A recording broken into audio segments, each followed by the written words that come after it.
Olá, meu irmão, minha irmã, salve Maria, a paz de Jesus, seja muito bem-vindo, muito bem-vinda. Hoje, dia 15 de fevereiro, sábado, quero te acolher com carinho, você que está chegando da mesma forma. Quero dizer que no sábado é um dos dias, quarta e sábado, que eu não me esqueço de rezar por você. Não sei o teu nome, às vezes aqui não tem condições de a gente lembrar o nome de todos, mas eu digo, Senhor, por todos aqueles, Deus é testemunho disso, por todos aqueles que pedem as minhas orações, no meu dia a dia, em especial aqueles que lá no canal, nas suas necessidades, pedem as minhas orações. Então, que o Senhor possa cuidar de cada um conforme a necessidade. Também quero agradecer quando você curte, comenta, compartilha as suas moedas. Que Deus possa providenciar em dobro todo o bem que você nos ajuda a fazer aqui no canal. Vamos agora então ouvir a Santa Palavra de Deus. Primeira leitura. Leitura do livro do Gênesis. O Senhor Deus chamou Adão, dizendo: Onde estás? E ele respondeu: Ouvi tua voz no jardim e fiquei com medo porque estava nu e me escondi.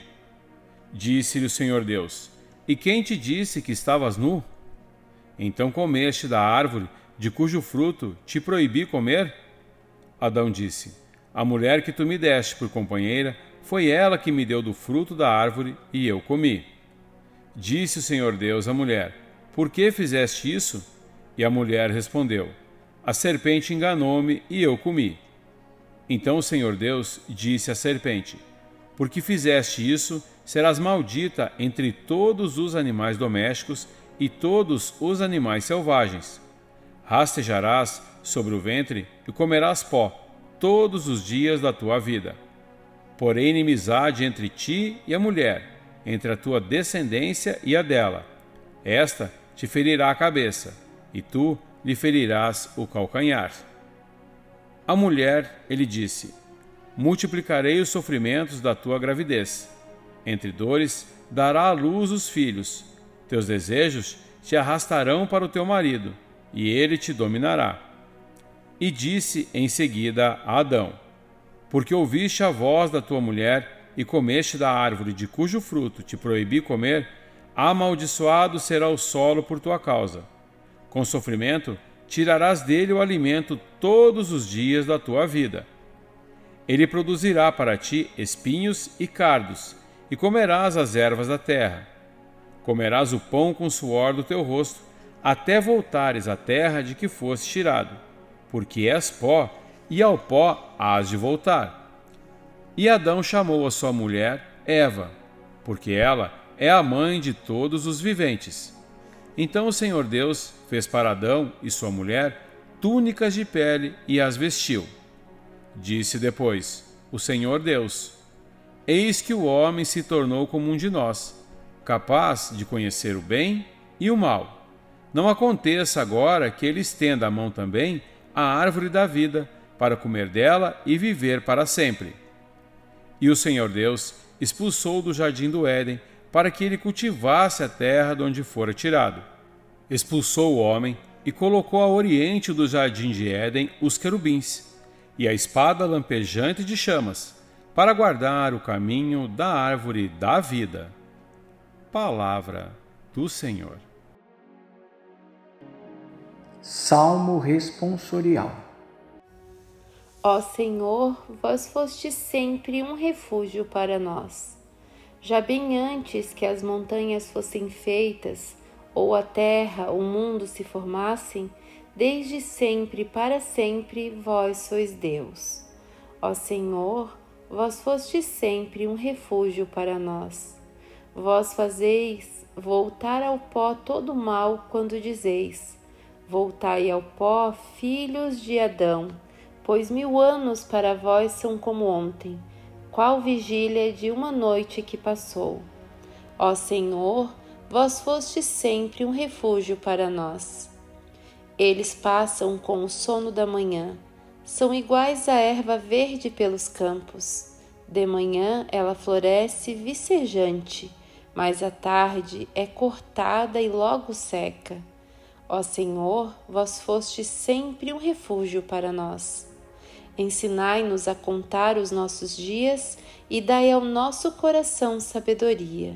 Senhor, voltai-vos. Até quando tardeis? Tende piedade e compaixão dos vossos servos. Ó Senhor, vós fostes sempre um refúgio para nós. Evangelho. O Senhor esteja convosco. Ele está no meio de nós. Proclamação do Evangelho de Jesus Cristo segundo São Marcos. Glória a vós, Senhor. Naqueles dias havia de novo uma grande multidão e não tinha o que comer. Jesus chamou os discípulos e disse: Tenho compaixão desta multidão, porque já faz 3 dias que está comigo e não tem nada para comer. Se eu os mandar para casa sem comer, vão desmaiar pelo caminho, porque muitos deles vieram de longe. Os discípulos disseram: Como poderia alguém saciá-los de pão aqui no deserto? Jesus perguntou-lhes: Quantos pães tendes? Eles responderam: 7. Jesus mandou que a multidão se sentasse no chão, depois pegou os 7 pães e deu graças, partiu-os e ia dando aos seus discípulos para que distribuíssem. E eles os distribuíam ao povo. Tinham também alguns peixinhos. Depois de pronunciar a bênção sobre eles, mandou que os distribuíssem também. Comeram e ficaram satisfeitos e recolheram 7 cestos com os pedaços que sobraram.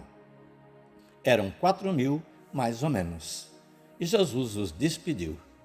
Subindo logo na barca com seus discípulos, Jesus foi para a região de Dalmanuta. Palavra da salvação. Glória a vós, Senhor. Então vamos refletir um pouco, meu irmão, minha irmã, a palavra de Deus que nós acabamos de ouvir.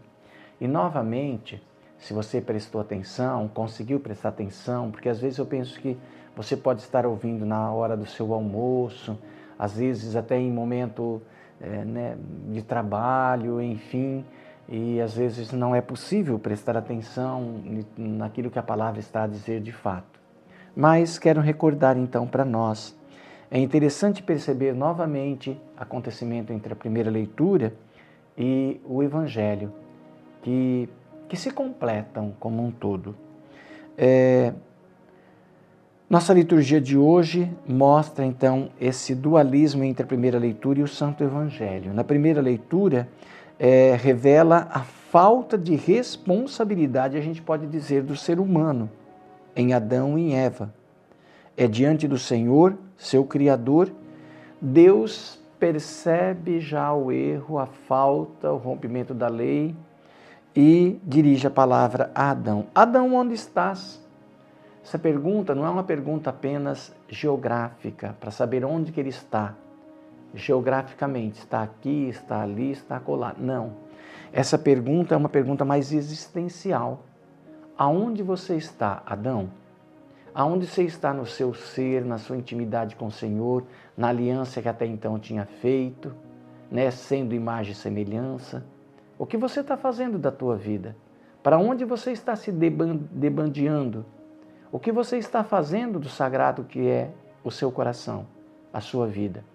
Então, o Pai, Deus, tem uma pergunta que vai para além do comum da vida do Adão e da Eva, mas do seu futuro, da sua vida como um todo, da salvação que já é no início oferecida. Deus oferece a salvação desde o início.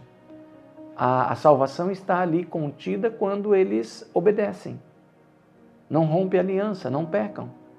Mas como pecaram, como romperam a aliança, então Deus vai criar uma outra alternativa e enviar o seu Filho Jesus. Mas no início, o ser humano já ganha a graça da salvação, de viver essa bênção junto com o Senhor como pai e filho. Como pai e filho, acho que é o melhor retrato. Essa pergunta, então, vai desconcertar um pouco o Adão e a Eva. Mas o Adão vai pôr a culpa na Eva e a Eva pôr a culpa na serpente. Ou seja, a serpente é a causadora de todo o mal. Mas o ser humano acabou cedendo para essa serpente. e permitindo que ela tomasse conta do coração que até então era puro.